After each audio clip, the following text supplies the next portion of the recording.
reason I brought up Elon Musk is because what Elon did is he had admitted to everyone that the way he was able to lose weight, because you see him here before, and then over here is his after today. You guys can all agree he's lost a significant amount of weight.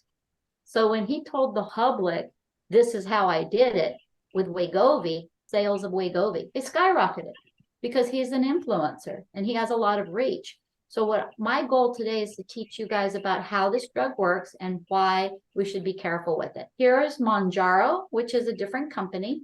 And then the Wegovy, which is the one that Elon Musk used. And then the Ozempic, which is a different version of Wegovy. What they do is they inject themselves once a week. And this is one of those auto injectors. Ozempic is a once a week injection. That's what makes it so popular with people. But this medication was out for a number of years. And Victoza, see this?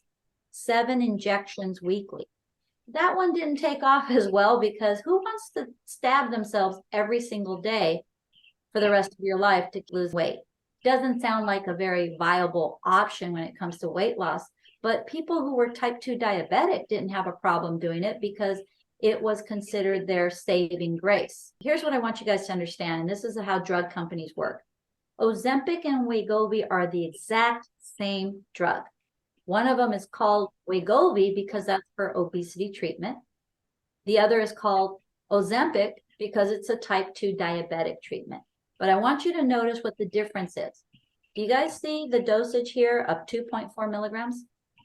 This is only available in the higher amount for obesity treatment. And here's where I have issue with this. The drug over here for diabetes has been around for a decade or more. And when it comes to these drugs being around for so long, we have information as to how this much drug will cause side effects. What we don't have information on is this 2.4 milligrams. But they went ahead and did this for people who are obese, which is, by the way, obesity is not a disease, but more on that in just a moment. So now let's be fair. Every drug you guys take, you guys know has a side effect, right? Heartburn, dizziness, burping, farting, nausea, constipation, bloating, upset stomach. To be fair, I could put these to any drug you give me. I don't need a drug to get all that. Well, here's the thing about this, Dennis, and this is what's important for you guys to know. I am not here to disparage this drug. All drugs have a laundry list of side effects, which is what you guys are probably not interested to read when you pick up your medications, but they're there. Pretty much this is par for the course. But here's the problems I want to point out to you. Number one, my background as an eye doctor, I take issue with that drugs could cause increased retinopathy, which is bleeding in the back of the eye, which could lead to blindness. There are other issues when it comes to the heart. And obviously, who can agree here that the heart is a very important organ for our bodies? And there's another issue here with the thyroid, and that is a cancerous tumor right there. This is something that they had to put a black box warning on the drug regarding thyroid cancer. The other issue here is the gallbladder. It can cause inflammation of your gallbladder. It can also cause inflammation of your pancreas. I don't know how many of you guys know Tracy Morgan. So what I'm going to do is go over what he said on an interview on one of those morning shows. He said, I got Ozempic and I ain't letting it go, because that's how he lost weight. So you can see the interview. Are you really on Ozempic? Yeah. Oh, okay. Well, I take Ozempic you look great. every Thursday. All right. What's my appetite in that? Wow. Well, you look good. I only eat half a bag of Doritos. You heard him say every Thursday he injects himself and he loves it because he only eats a half a bag of Doritos. So when he comes out to say that he was on this drug, obviously it makes people say, well, if he's doing it, then I want to do it. But here's the rub. He is wealthy enough to pay for this drug regardless of whether it's FDA approved or not. And here's what I want to make sure you understand. When a drug is FDA approved for type 2 diabetes, but it's not approved for a person who wants to lose weight, that means the drug is not going to be covered by insurance. So what happens is this wealthy comedian slash movie star can afford a $1,200 a month bill for the drug, because that's what you're going to be spending, anywhere from $1,000 to $1,300, depending on what you get. It ended up doing is it caused a shortage for type 2 diabetics who did have health insurance and needed that drug for their type 2 diabetes. Another guy, how many of you know who this guy is? Barkley, right? I don't know how many of you guys know he has struggled to lose weight for quite a long time. This is directly from, as Charles says it. I'm taking my shot once a week. And like I say, I'm going to get down to 270. Because, man, I want to be here. I don't want to leave all my money for my free low-dance family. I started at 352 and I'm down to 290. I'm starting to feel like a human being, not a fat ass anymore. But I'm gonna get to 270. Doctor told me, she says, there's a lot of fat young people and a lot of fat old people. They're all dead. Do you know what it's doing to you exactly? Yo, because everybody's talking about this shit. Hey, no. You know what's funny? I have zero idea what it does. I'm not gonna lie. What I love about Charles Barkley, he is just so real. So you guys heard him say it. I have zero idea what it does. But you can still see in the video here, he's quite happy with his results, right? Here's what we're going to do. We're going to go over and answer the questions that Charles Barkley should have. And hopefully this would get through to not only him, but all the other people that may have these same questions. This drug is actually having a new moniker name. It's called the skinny jab. They don't call it the weight loss jab. They're calling it the skinny jab. And here's the reason why. All these other drugs are going to start popping up left and right that are going to simulate what the Ozempic and the Mounjaro and the Wegovy drugs do. So, there's a flood of these drugs coming out, and they all are going to be in the skinny jab category. And why do they call them the skinny jab?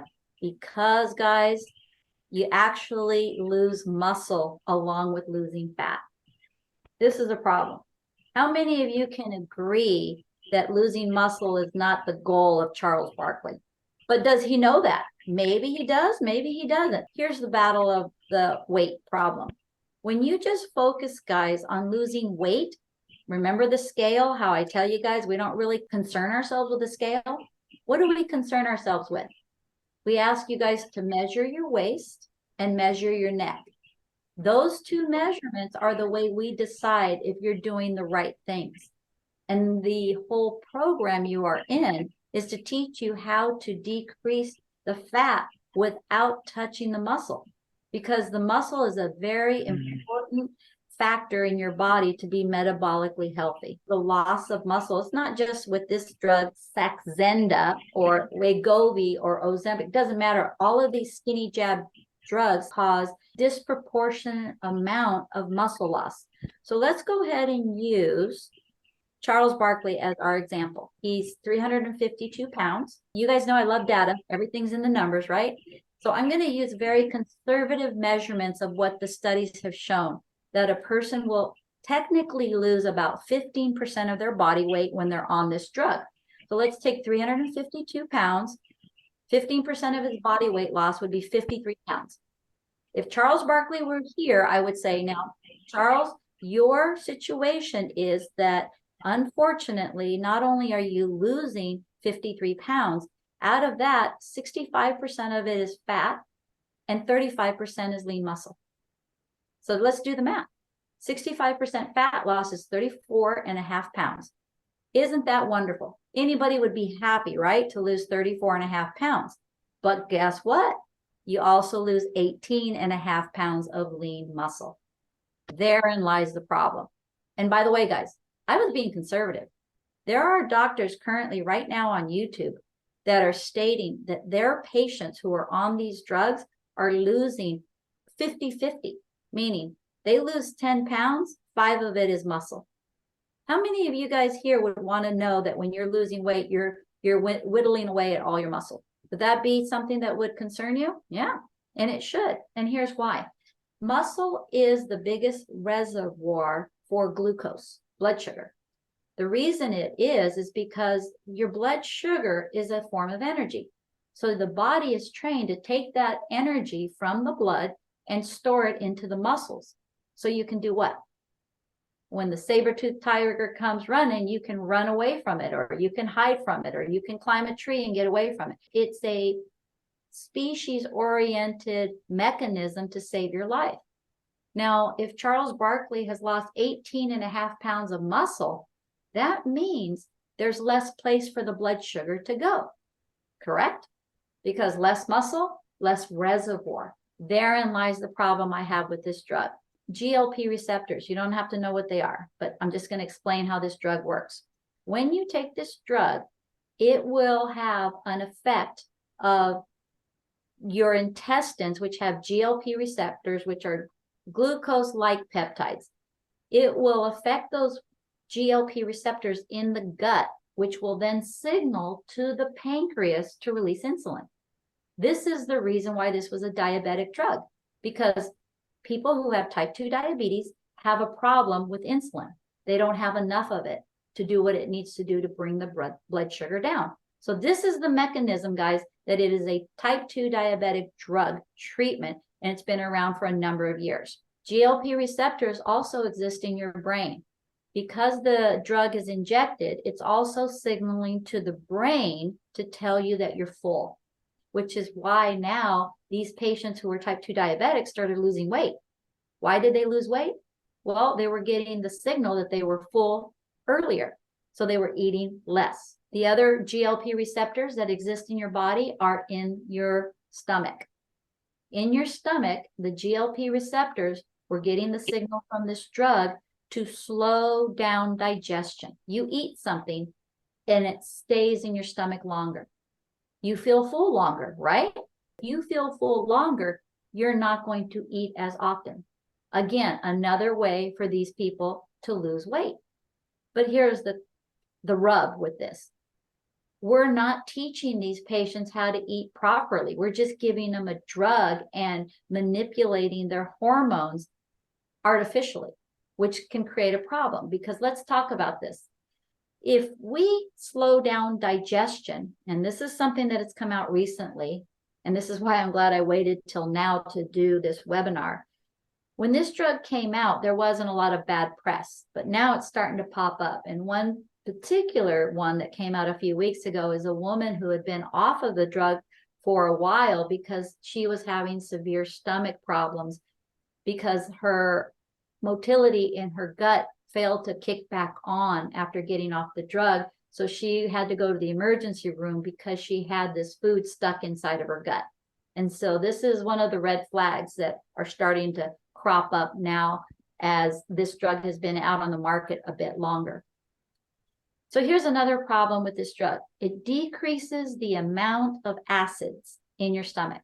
As you remember, your stomach is what digests food, but it needs acid to digest it. So now you're decreasing this acid, so you have less ability to digest. So not only is it sitting in your stomach longer, you're not digesting it properly because you have lower amount of acid.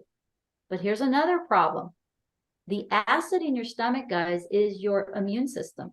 It's to protect you from food-borne illnesses that can come from eating in your own kitchen if you didn't prepare your food properly, or eating at a restaurant and they didn't prepare it properly. Or maybe somebody didn't wash their hands after they went poop.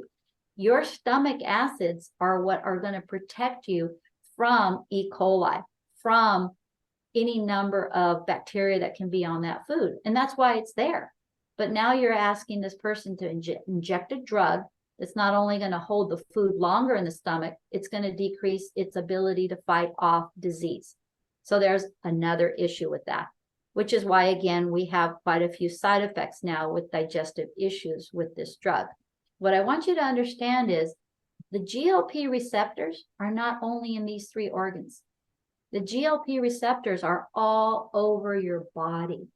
So this is just to explain what the research has found to affect these three particular areas. And why is the research there? So they can go and sell a medication to tell you it decreases weight 3 different ways. I'm using Abby Sharp because this is a woman who gave some advice to someone in her realm that started using the drug, and we're going to watch.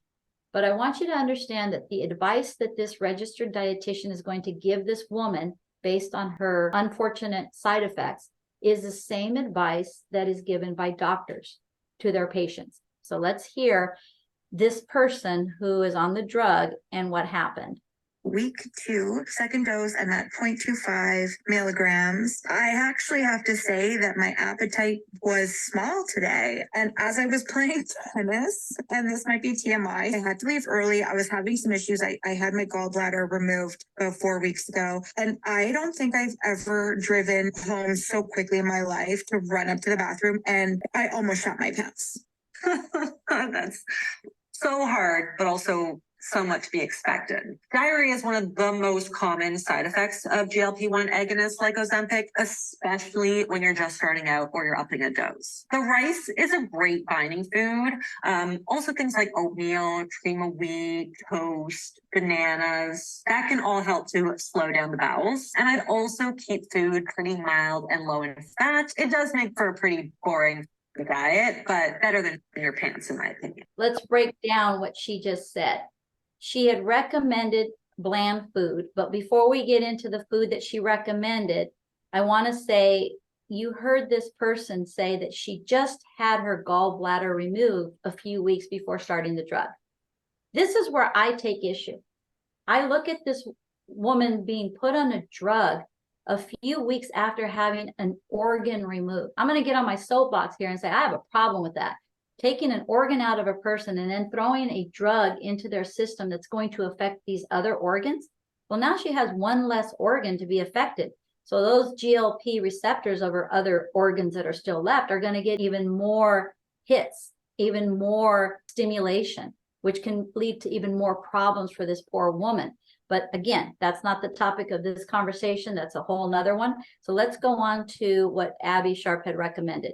What do you guys notice about the great binding foods she had mentioned? All of this is starchy, sugary things. Here we have the problem of a person who more than likely got to being overweight because she was eating these kinds of foods. So now she's taking a drug that has a side effect, and she's told to go back to eating those foods to help with the side effect. You guys see the revolving door going on right here? But it gets worse. Wait just a moment here. This is where I have a lot of problem. Let's go back to Charles Barkley. You saw me earlier do the calculation of him when he loses the 15% of his body fat, and a lot of that can be lean muscle. So basically, when you lose weight with this drug, you are going to lose weight, but you are getting fatter while you're doing it. So let's unpack that. For those of you that know about TOFIs, because we know we have people here in this class that are TOFIs. This TOFI situation is a acronym for patients who see a cardiologist and they're slim and trim, but they have cardiovascular disease. They either have high blood pressure, high cholesterol, or they need a stent, or they have AFib, or any number of things. So the cardiologist started calling these thin people with all these health problems TOFIs, meaning thin on the outside, fat on the inside. We can have TOFIs naturally, and what ends up happening with the TOFI is that we bring them into the course and we teach them how to get rid of that fat in order for them to resolve their cardiovascular disease. But here, Charles Barkley is taking an injectable medication every week, and he's creating a TOFI situation. Meaning, let's say Charles Barkley gets down to his goal weight, whatever that thin weight is. Unfortunately, he's still going to end up with the huge possibility of having cardiovascular disease, which, by the way, guys, cardiovascular disease can kill you. And therein lies the problem of why it's so important for us when we lose weight, we do it the right way, where we're getting rid of the fat in the areas your body wants to get rid of it. This is the next one I want to bring up. This is Hollywood. How many of you have seen Botched, which is a show on E! About plastic surgery? Doctors are amazing surgeons. I will say so freaking amazing. These guys are very good at what they do, and they do very tough cases. I want you to hear what they say when it comes to this drug. Why do you think Ozempic has become the talking point in Hollywood and this whole weight loss thing? Because it's a miracle breakthrough for obesity. Are there any other jarring side effects? Pancreatitis. If you go on these Ozempic type drugs, and you drink too much, particularly as the dose goes up every 4 weeks, people who have an innocent amount of alcohol, maybe that 2 drinks that you would have on a Saturday night, are putting people in the hospital. This is happening all the time. We're not talking about it. We're just learning about it. And the problem with Ozempic shaming is people won't admit to this, so they're not able to teach other people their experience with it. What I do like about this doctor is he went and said what other people are not saying, and that is about pancreas problems. So let's go over why this is such a problem for people who drink alcohol. And this is important for you guys who drink alcohol who are not on this drug, because you're going to understand how alcohol can affect your body. Not that you can't drink it, it's just in moderation, guys. Okay, so here's the pancreas. It is this large organ here that is actually underneath the stomach. So typically your stomach would be on top of this and you would not see it. But this is the organ we're talking about, the pancreas. Pancreatitis, anytime you see itis, I-T-I-S at the end, that stands for inflammation. So this drug is causing an inflammation of the pancreas. Why is that? Well, the drug is causing this pancreas to secrete a large amount of insulin. You keep doing that to an organ, you keep overstimulating that organ, eventually what is that organ going to do? It's going to get tired. It could get inflamed. And if it gets inflamed and it gets so tired, it could burn out. You can't play that game over and over and over again without some side effects. And what this doctor was saying is that in Hollywood, so many people are on this drug so they can look good on camera, not realizing that their pancreas is inflamed. So here they go out on a Friday night to have a few cocktails like they normally do on a regular basis, and all of a sudden they're in the hospital. And why is that? Because the organ of the pancreas is not working correctly. Something is off, so it's going to throw something else off and it's going to put them in the hospital. But let's back up. Let's talk about a person who doesn't take the drug, who just happens to consume a lot of alcohol. A lot of people who are alcoholics end up with pancreatitis because they consume alcohol on a regular basis year after year after year, and it eventually causes an inflammation of the pancreas. So typically what can happen is a person gets the pancreas removed in the end when things are so bad. But when it happens naturally, and I say this lightly though, naturally with regular alcohol, because remember, we're not injecting a drug with a needle, we're just drinking the drug. But drinking the drug that way is less toxic to you, because what happens when you drink a lot, guys? You get intoxicated, right? Some of you might say, well, I don't want to be falling over, so I'm going to stop drinking. Or I don't want to have a headache later and I need to go to work tomorrow. So you technically start to slow yourself down, right?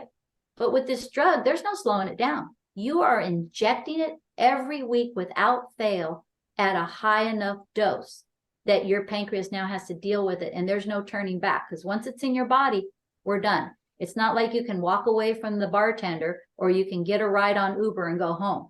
That drug is with you everywhere you go. And this is where the pancreatitis becomes a huge problem. So now let's go a step further. Hormones are supposed to be cyclical. You guys learned that in your course, where hormones come in and they take care of business and then they leave. So let's go over the hormone that the pancreas is releasing, insulin. Insulin is not supposed to be around forever. It's supposed to show up and it has a half-life of 2 minutes. So let me explain that. So when insulin gets secreted into your body, it'll last for 2 minutes. 2 minutes later, half of that insulin will still be in your body. So now 2 minutes after that, a fourth of that is going to be in your body. And 2 more minutes after that, an eighth of that is going to be in your body. So do you understand now a half-life means that this hormone, insulin, is only going to be circulating through your body for a number of minutes. But with the drug, they're injecting it every week. So here you are taking an injection that is only supposed to be around for a certain amount of minutes, and now you've created it to be around for an entire year? Come on, guys. Do you really think that the body can handle that? No. This is where the problem lies. You're taking a hormone and creating a disaster when you have it on all the time. Or here's another way to look at it. Let's say in your room when you go to bed at night, I say, well, you know what? You have the light on, so let's leave the light on while you try to sleep. How good a sleep are you going to get if you try to sleep with the lights on? Is that going to be easy? No. Your body is intended to be cyclical, meaning you shut the lights off to go to bed. That signals your body it's time to go to sleep. Well, here you're having a drug injected into your body and you're never giving it a rest. It's always on 24/7. And that's where the problem lies. So here is what we end up getting.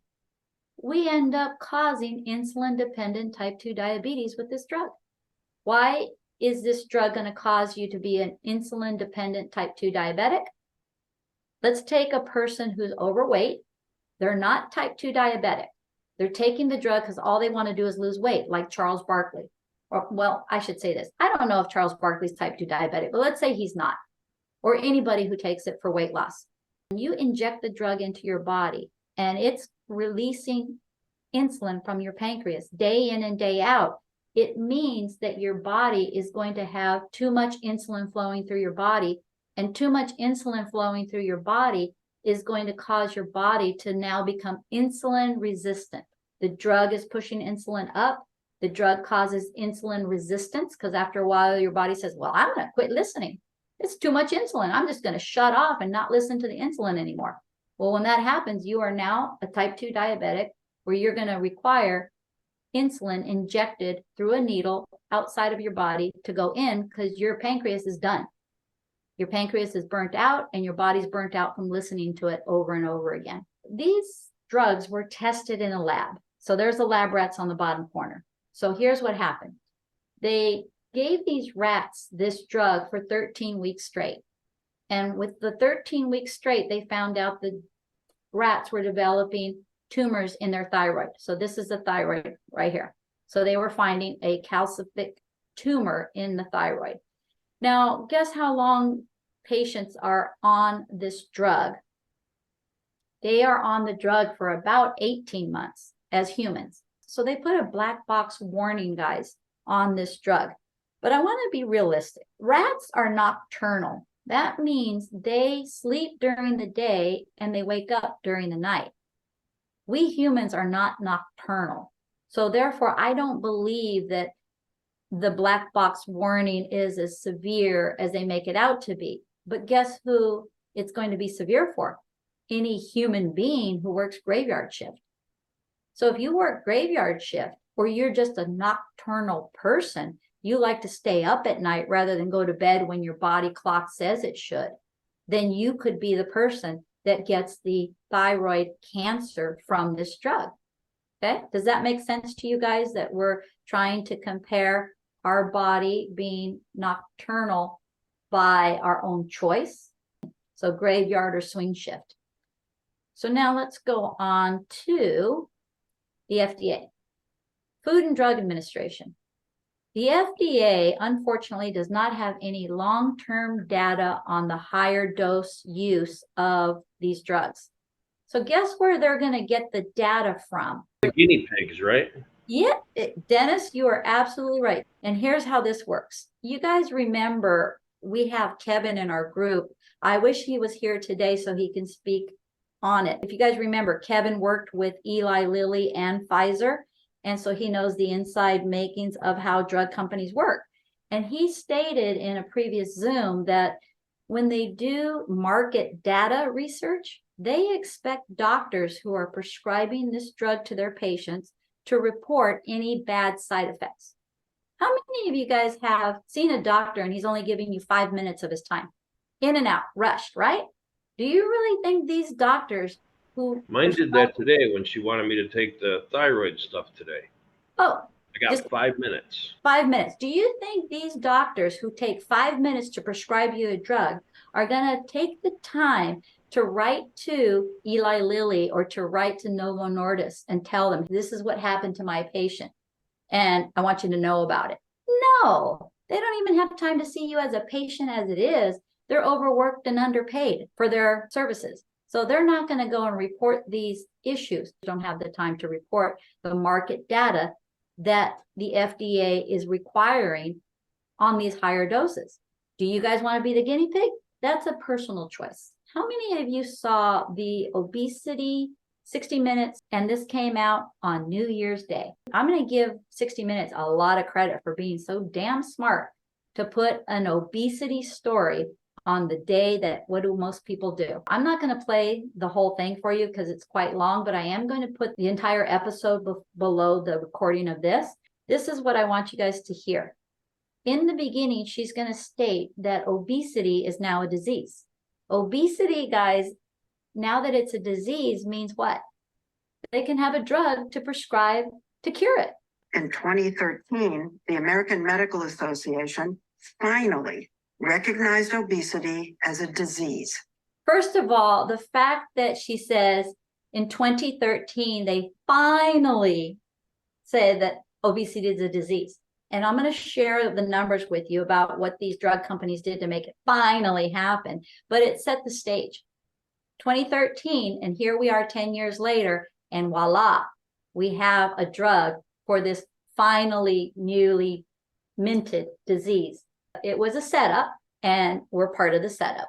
There it is. This is the same playbook of high blood pressure becoming a disease so they can give you prescription drugs for it for the rest of your life. High cholesterol, a disease so they can give you what? Type 2 diabetes, a disease so they can prescribe you the metformin, the glipizide, and then eventually you end up with insulin. It's the same playbook, guys, over and over again. So let's reiterate. Obesity is not a disease. It is the cause of disease, but it's not the disease. Therein lies the difference, okay? It's a symptom. But when you treat it as a symptom, that means you then have to go look for the cause, and they're not willing to do that. Let's just prescribe medication and make tons of money.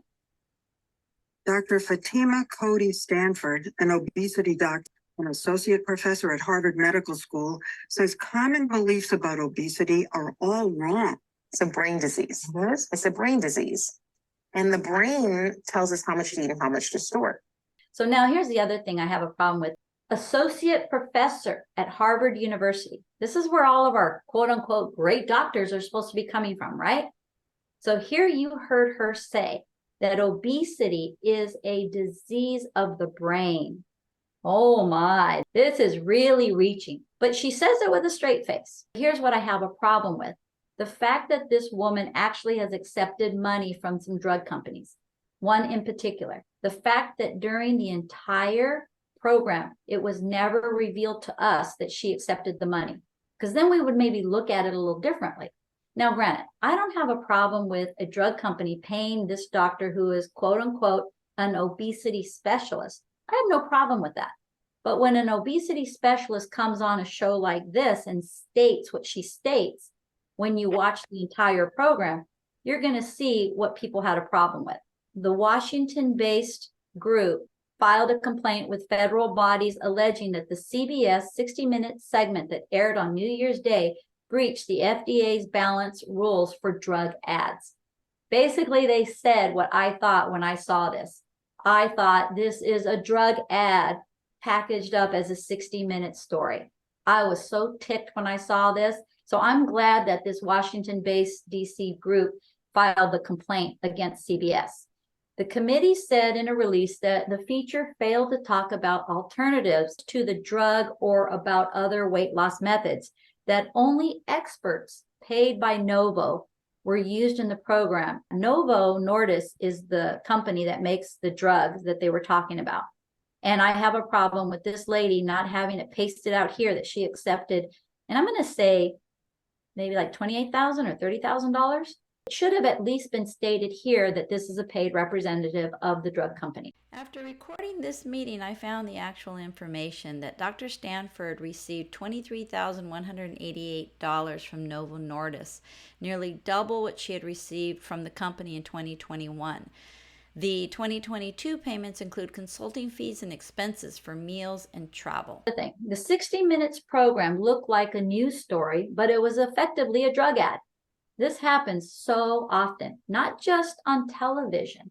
This happens all over the internet. So let's say you're Googling something, you say, hey, how do I fix indigestion?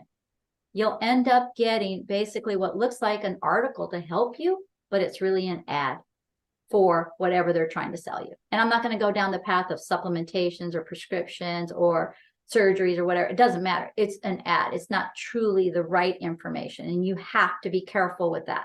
This is why we don't like to say Dr. Google. We actually have to do the research and to read the medical journals that are associated with that research.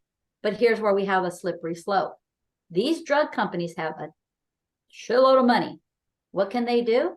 They can buy off researchers too. And those research ads, I'm going to call them ads, in the medical journal can look like a legitimate research. When in reality, if you look at the bottom, they have to state if they've ever accepted any money. But nobody reads that fine print. It's way the heck down there. So before you read any research, you have to just forget the research, scroll all the way to the bottom, read all the fine print that you might even have to pull a magnifying glass out to read. And then when you see how much money was donated or received, that's when you go, maybe I shouldn't be reading this. Here's where the money is. It's all in the numbers, guys. Barnard added that he also found it concerning that Novo Nordisk Political Action Committee has paid more than $250,000 in campaign contributions to members of Congress in an effort to pass legislation to make the U.S. government pay for Wegovy, a $1,300 per month per person proposition.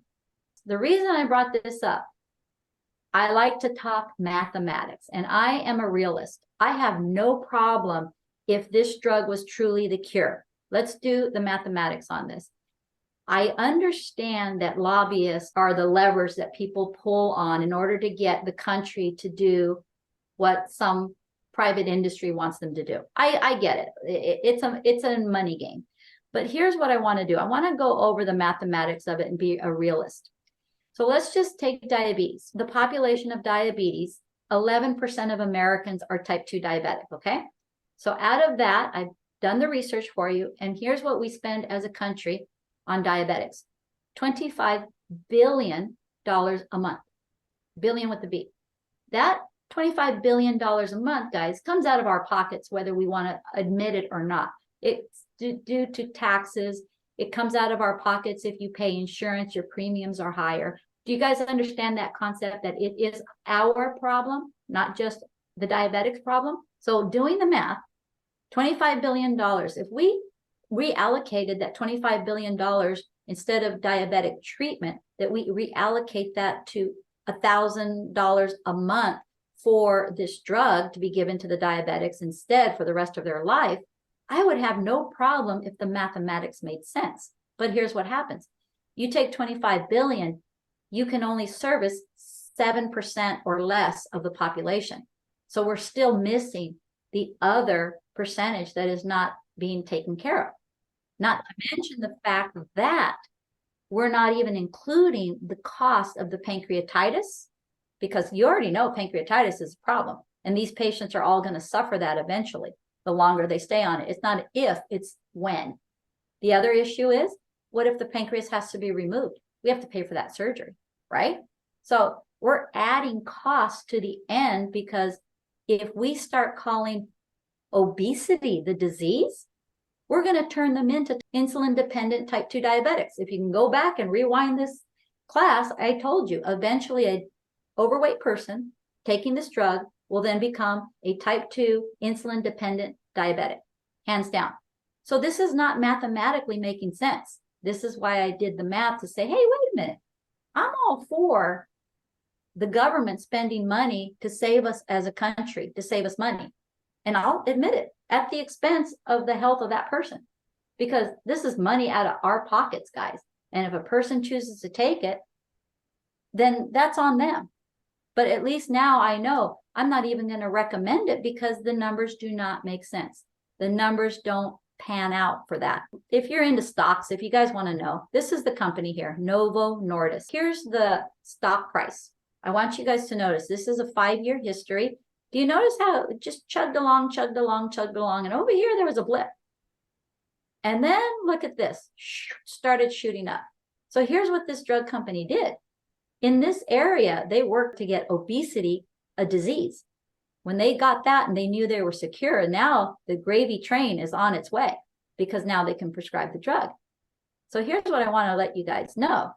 The numbers on this company are not only for Novo Nordisk, there's Eli Lilly also. They make Mounjaro. Mounjaro is a similar type drug. Pundits are saying Eli Lilly could be on the path to be the first company with a $1 trillion valuation. Trillion with the T, guys. No company in history has ever had a $1 trillion valuation, market valuation. This company is on track to do that. And why? Because Eli Lilly has the majority of diabetic medications. Now they're going to be using that for obesity. Let's go back to this other one, Novo Nordisk. I want you guys to see this. Novo Nordisk spent $4.6 million on lobbying in 2022. Guys, $4.6 million is a drop in the bucket. They could have spent 3 times this amount with what they're making off of this drug. But that's all they needed to spend to get their way with the world. I'm going to bring up George Burns. Okay, several reasons. How many of you guys knew that he smoked cigars all his life? How many of you guys knew that he lived to be 100 years old? How many of you guys were aware that he was working just a few weeks up until he died? He wasn't in a nursing home. He was up and walking around and doing his thing. But here's what I want you guys to realize. Today, only 7% of us Americans are metabolically healthy. But back in George Burns's day, so many more of us were healthy. So here's what I mean about only 7% of Americans are metabolically healthy. Let's go back and do the math. When we talk about metabolic health, we talk about a body that's able to live your life and do the things that you want to do till the day you die. You're not in a nursing home and dying a slow death for years and years and years. No, this man, George Burns, was up and running and walking till the end of his days. So when it comes down to it, nowadays, with only 7% of Americans metabolically healthy, it's going to be a rare breed to have another George Burns. We're so inundated with medications being given out left and right for everything rather than reversing disease. And if we did the math, let's just do the math. 100% of Americans, 70% of us are overweight. So that leaves 30% of us that could be healthy. But out of that 30%, only 7% are metabolically healthy. So that leaves 23% of Americans, right, that are in that catch-22 phase of atophy, thin on the outside, fat on the inside. So there are Americans right now who don't even know how unhealthy they are, but they're going to find out when they get diagnosed with high blood pressure, high cholesterol, high blood sugar, erectile dysfunction. They can have prostate problems, any number of things just cascading through. And they could be perfectly the weight that they think they should be. So this is what I wanted you guys to be aware of, because this man, George Burns, was married to Gracie Allen. I looked into her history. She died at the age of 69 years of age. She was a slender person throughout her entire life. Now, did she smoke? Yes. But so did George Burns. But she died at 69 years of age. So this is what I want you guys to realize. We women die of cardiovascular disease more than all cancers combined. But yet, what do we have? All these people doing breast cancer awareness walks. That's bullshit, guys. We should be focused on cardiovascular disease, not only for men, but for women. And here, Gracie Allen was an example of what's still going on today. She died at age 69 years of age when she didn't have to. So this is what I want you guys to be aware of, that when it comes to metabolic health, that's why you're in this course. I'm teaching you guys how to look at your bodies metabolically rather than looking at them the way the doctors do, so that we can reverse disease and have you living like George Burns. And if you want to smoke a cigar, you do it all the way up until the day you die. That's what true living is about. Or I like a cocktail. I love a great old fashioned with Luxardo cherries in it. I want to be able to enjoy an old fashioned till the day I die. That's not going to be something I'm going to take away of. Ernie, he loves to drink soda. We still allow him to drink soda, but yet he was able to reverse his type 2 diabetes. Yeah, I got to mention it. A 98-year-old woman friend of mine just rolled in the door, and her favorite thing is old fashions. It's funny that you just said that. I can't believe that we're talking about this, and she just rolled in the door. See, this is the way, guys, the universe works. When we get together, we create the energy, and here's what I'm going to do with this. definitely is that when it came to Gracie Allen, I wanted to end with her because of the fact that we have so many of you who have women in your lives. And I want you guys to think about this. Even if the woman in your life does not want to lose weight, all that you're really trying to help her to do is to live her best life. And the video course that you have will help her do that. And I feel sad for George Burns having lost the love of his life so early. He went on to live so many more decades longer. And it's not fair because Gracie Allen should not have been dead so young. The close here. Drug does not address root cause of obesity. This is what I want you to get out of, not only the drug Mounjaro, Ozempic, Wegovy, or whatever semaglutide drug that comes up. It's not addressing the root cause of the obesity or the weight problem. It's just kicking the can down the road and unfortunately causing some problems with that can as it kicks it down the road. And here's what happens. About 6 months ago, if you would have asked me about these drugs, what would I have thought of them? My answer would have been, oh, okay, it's a splinter skill. You do that to give you guys a boost and then go ahead and do this course. Now that I've done the research and also have waited 6 months to watch what has happened in these 6 months, now I say, no freaking way. You do this drug, now guess what you're going to have? When you come into this course, you're going to need it even more so than you needed it before you started. And here's why. Because now your hormone, leptin, and your hunger hormone, ghrelin, have now been altered by this chemical. So we have to unwind that. We can do it, but it's going to take some time. And why?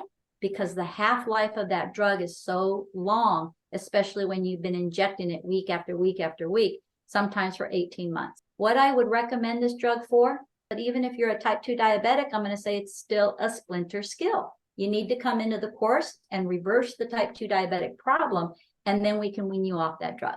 But it is doable. Any questions? At the beginning of your talk, I was ready to order the drug. Now I won't. And by the way, Ron, I'm glad that you mentioned at the beginning of the talk, because that's what that CBS News episode did for the entire world. And then all of these Hollywood actors and actresses started jumping on board, and their influence with Elon Musk tweeting about it, with Charles Barkley tweeting about it. I didn't even bring up all the women that are tweeting about this and talking about it, because we're focused here on men 50 and over. So when it comes down to it, I would hope Charles Barkley sees this and he writes and says, okay, I need the help. Let's fix this. Because the worst thing I want to see, and this is something we can relate to one of our members, Mr. Bill. Mr. Bill, he was the bouncer at the high-end tables at a casino, and his job was to extract men who were misbehaving at the high roller tables. And the reason he came into the program is because he had lost weight before, but he did it the wrong way and he got skinny. And when he went up to one guy to extricate him from the high roller table, the guy turned to him and said, well, what are you going to do to me?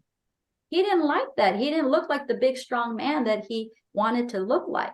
So he came into this course after regaining the weight back, and we helped him to lose his weight where he kept his muscle and he kept his strength.